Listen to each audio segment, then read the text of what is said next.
오늘 김민석 총리 지명자에 대한 인사청문회가 시작이 됩니다. 이번 청문회는 시작 전부터 맹탕 청문회를 만들기 위한 김민석 후보자와 더불어민주당의 노골적인 백태클로 얼룩졌습니다. 증인도 없고 참고인도 없고 자료 제출도 없는 헌정사상 초유의 깜깜이 청문회, 묻지마 청문회가 열립니다.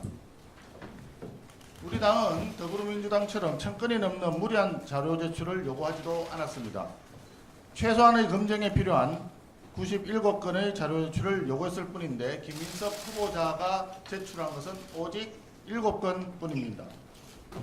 후보 검증에 필요한 최소한의 인원 5명을 정인으로 신청했지만 김민석 후보자를 결사옹위하기에 급급한 더불어민주당은 이마저도 거부했습니다. 이렇게 노골적으로 청문회에 불성실하게 임하면서 국회를 우습게 하는 인사청문 대상자는 지금까지 유사일에 단 한 명도 없었습니다. 김민석 후보자는 이미 총리 자격을 상실했습니다. 국회를 패싱하면서 친여 성향 유튜브에 나가 개딸 지지층 결집에만 치중하는 사람이 총리가 된다면 여야 협치와 국민 통합은 단연코 불가능하다는 점을 알아야 합니다.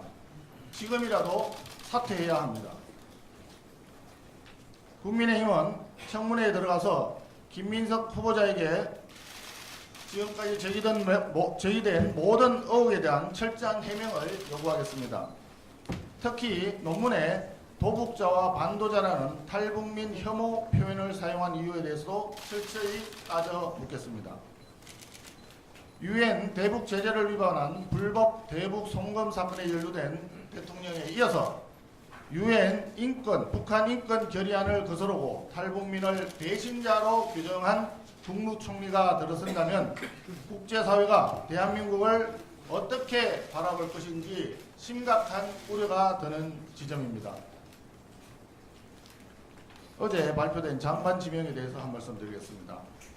지명자들의 능력과 도덕성은 앞으로 면밀히 검증해야 하겠지만 이번에 발표된 장관 인선 명단을 보니 한마디로 내각이 아니라 더불어민주당 선대위와 같은 느낌을 받습니다.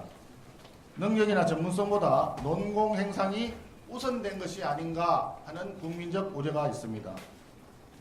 더구나 유례 없이 민노총 위원장 출신의 고용노동부 장관을 지명한 것은 특히 우려되는 부분입니다.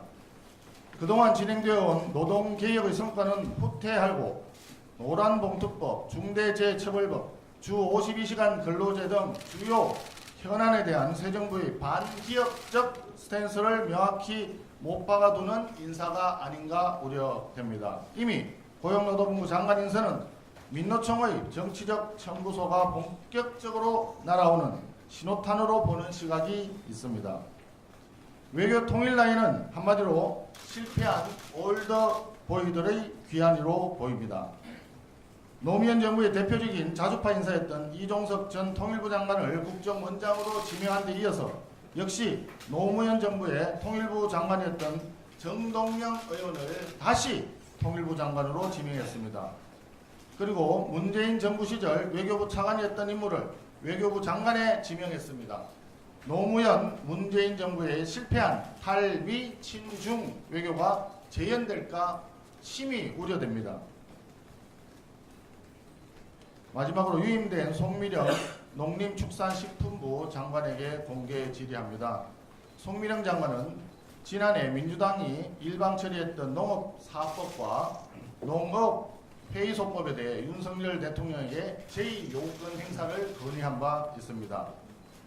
어제 여야 합의로 농해수위를 통과한 한우법에 대해서도 과거 제2요구를 건의한 것이 송미령 장관입니다. 어제 송 장관은 국회에서 양곡법에 대해 새 정부의 철학에 부합하는 방향으로 추진하겠다고 말했는데 국민들 시각에서는 매우 비겁한 태도로 보입니다. 장관의 철학이 곧 정부의 철학입니다. 본인이 과거 대통령에게 제2요구를 건의했던 법안들에 대해 그 누구도 아닌 본인의 소신과 철학을 중심으로 국민들께 상세히 설명하기 바랍니다.